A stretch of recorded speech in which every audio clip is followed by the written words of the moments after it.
You're probably gonna say, wow, Al, it's all or nothing, huh? We don't hear from you, we don't see anything from you in the longest time, and then you come back and voila, you hit us with two. Well, that's right. I'm in the shed, and you know, out of that crotch that I got, that I was able to save from the bottle washer, well, I decided to make a twin bow. Not exactly, you know me. But anyway, I just did a natural edge, and I was putting it up on the computer and editing it, and I realized that it's like, I'm not so sure that the natural edge was the best choice.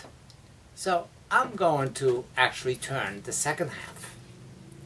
Okay, it's that second half of that piece that I just showed up. Still has that crotch that goes through the second half of the crotch. Still a possibility of split off. But this one, I want to make it a natural bottom. So I'm going to maintain a lot of bark inclusions going through the base. But this will be the top of the bowl. Now you can see that I'm definitely thick over here and very thin on this area.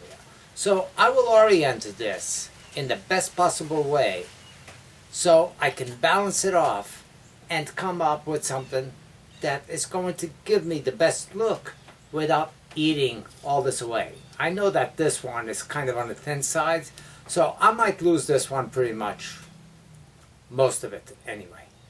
But let me bring you on the lathe. We're going to mount it up basically the same way I just did that last one. I'm going to set it up on the spur drive over here, balance it off, wiggle it around, offset it until I feel I got the best possible mounting of this. So once I start throwing it up from the outside, I'm not going to destroy this piece completely. So we're going to see how we go about that. Bring it into the lathe.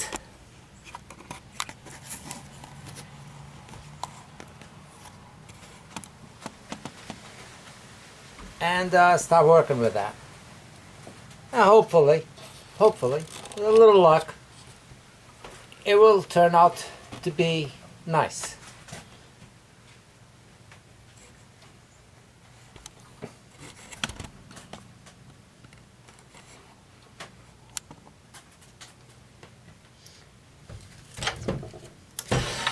So most of the time, I will install this right on my chuck, but that I only do that so I don't have to remove the chuck. But in this case, the chuck is out of the lathe, so I will do it the traditional way and pop it in there and start locating, setting this up in a way that I feel will give me the best angle. So I'll bring my live center in and my tailstock, and not apply a lot of pressure, just enough, and get a visual for this as to, number one, how heavy I am on the backside.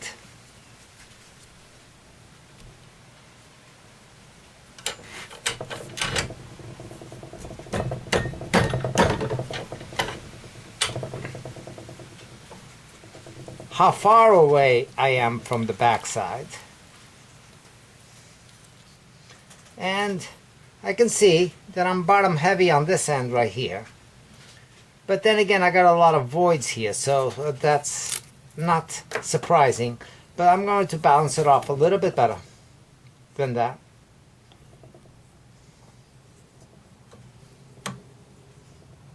Now, I could make notch away, part of this, the bulk of this wood, to do a flat seating on here. But I'm going to turn this rather slow, and I know that the middle of my live center is digging itself into this bark. The back half of it is pretty decent, where I'm not going to lose a lot from it. And now I check the rest with my tool rest.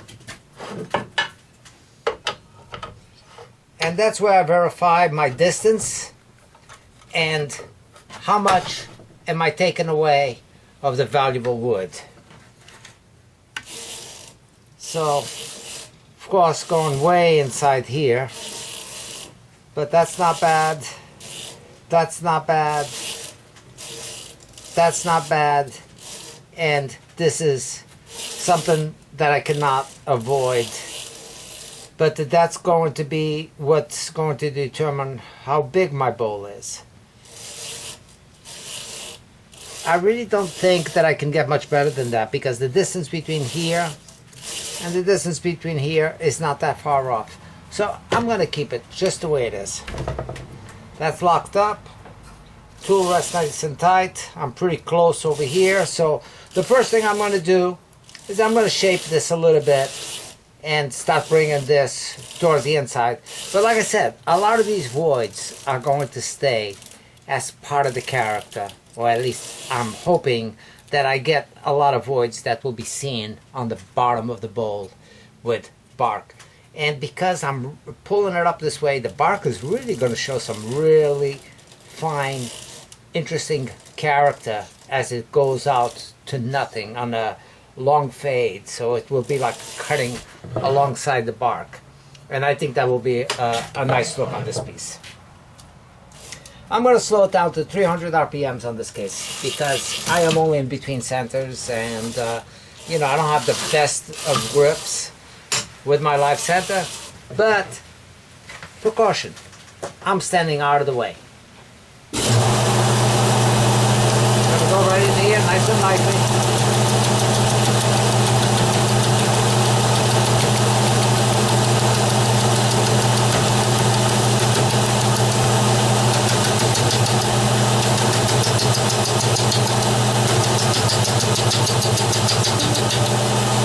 I'm going to put on my face shield. A little bit of flyaways on this.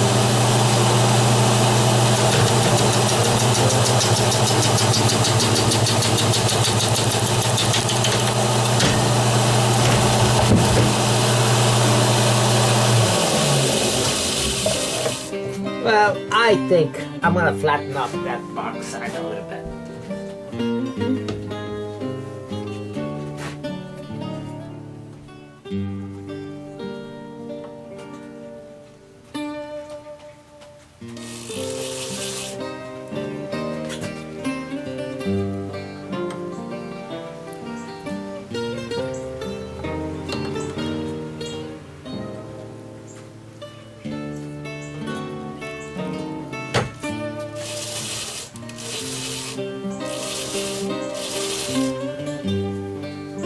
Let's try that again. Okay, that buried the live center in there a little bit better. Should give me a slightly better grip.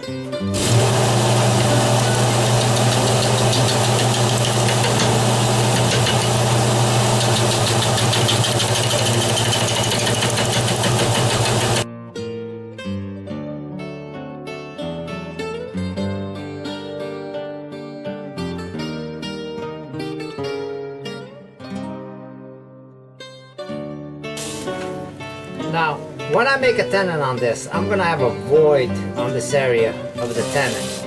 And I'm not going to worry too much about that. I'm relying on about 75% of the wood being solid for my tenon.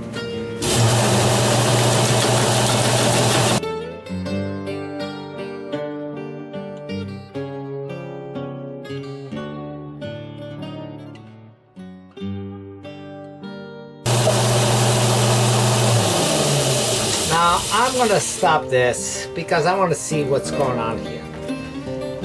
And I really don't want to lose this piece, and yet that's the side that I'm taking the most from. I got a lot to take off is from this side. So what I want to do in this case is tilt the bowl by loosening it up and giving it a slight tilt. So this is further in, and as I'm turning it,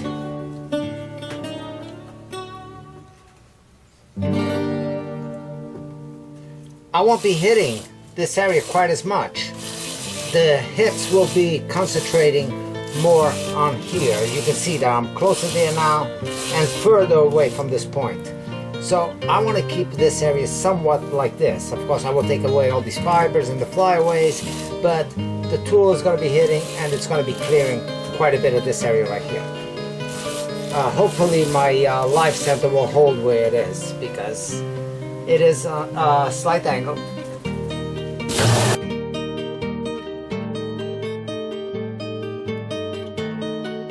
Alright, let me see how I look. Okay, that's better. You can see I'm hitting it from here on up.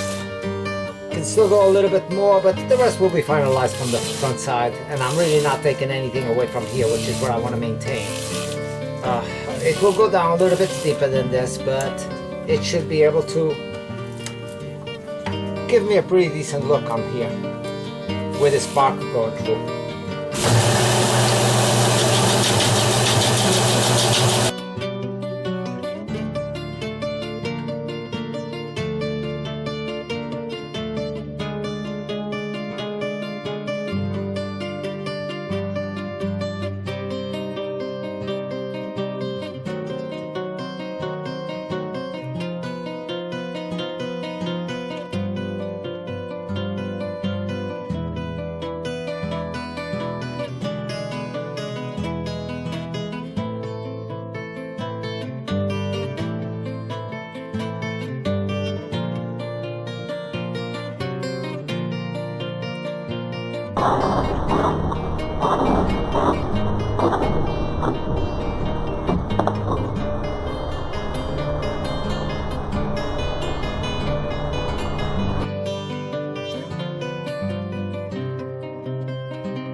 Well, my friends, that's the difference on the choices that we make. Whether if we make something a natural edge, or we make it this type of a bowl. The differences are huge. Now, I'm not going to tell you that I'm pleased with this piece. I would be pleased if this was closed up, if I had maintained part of this over here, which that piece did not allow me to do that. And the back character is not too bad, but that's the only thing it's got going for it. So with the initial piece that I made, not going with a natural edge was definitely the better choice. Well, like I was saying, before my phone, my camera knocked itself off, the differences and the choices that we make determine what the piece is going to look like, whether you're pleased with something or not pleased with something. And I can tell you, this is not a piece that will go anywhere on my display, but I'm giving it all its fair time to see if there was any way that I could look at this piece and say, yeah, it's an okay of a piece. Well, it's not there, and it's never going to make it there. It has too many things going against it. It was definitely a bad choice. So I'm going to call this one the difference of, or the differences between making a good choice and a bad choice on two pieces of wood. This is obviously the wrong choice to make when you mount a piece of wood that's like this. It was a crotch. It had some interest, but it no longer has any sort of interest anywhere. So it's time. I'm gonna buff it up a little bit and see what I get out of it anyway, and toss it away.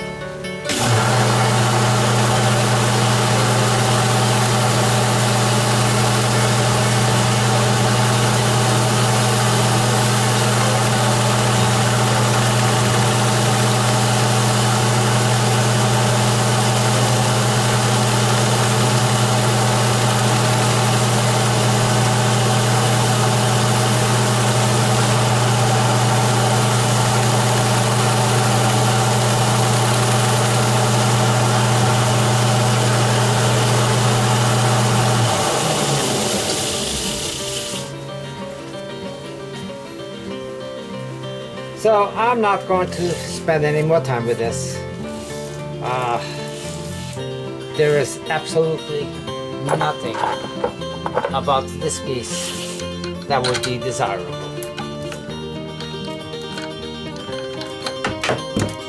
And especially with that. But here's a perfect example of a crotch where the wood never fuses together.